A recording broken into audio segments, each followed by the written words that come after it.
my fellow Africans and people of goodwill, people of this great continent of Africa. I'm here, your host, Reverend Dr.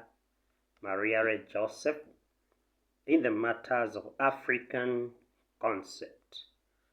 And in these matters of African concept, we need to deal more with African issues, and we need to think more on the African perspective.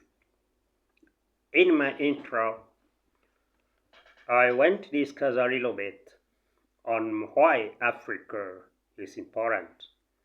Africa is a very blessed continent and harness more resources than any other continent of the world. We all know that Africa itself is a source of raw materials for other nations, for the first world countries and the second world countries, and because Africa has been endowed with the resources. However, Africa has bowed down to poverty and imbalance resources which are not mobilized well. Human resources and human management is not well done, and resource utilization and conservation all are not well done. Africa also possesses diverse forms of faith, myths, and customs.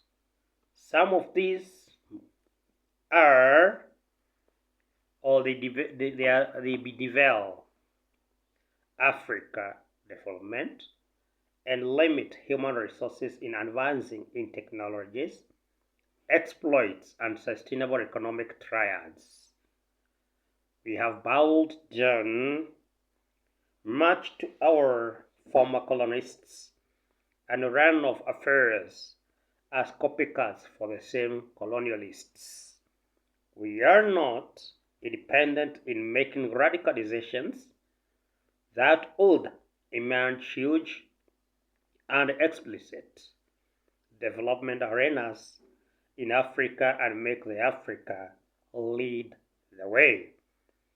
In matters of peace, Africa has fallen short of sustaining it, and conflicts and instabilities makers cripple in building sustainable wealth, mobilizing resources, boosting human resources, and packaging our gains. In this regard, Africa needs to have home-made solutions to problems and in acquisition of justice to our people. We still follow our colonizer system of justice seeking, and in most cases we end up with injustices, all unjustifiable results. Due to this, people tend to repay back evil for evil, and thus a breach of peace. In this program of African concept, we shall build Africa by engaging African ideas, preparing these ideas into workable projects, engaging our African eminent people, leaders and all who make it work, and pioneer for effective engagement in constructing sustainable African synergies. We will check economic trials that are reasonable for resource mobilization, saving, and endowment, so that Africa can be accessing funding from African source and reduce bowing down to the former colonialists for funding. Please join us in this word of dialogues. I am your host, Reverend Dr. Joseph Maria Ray.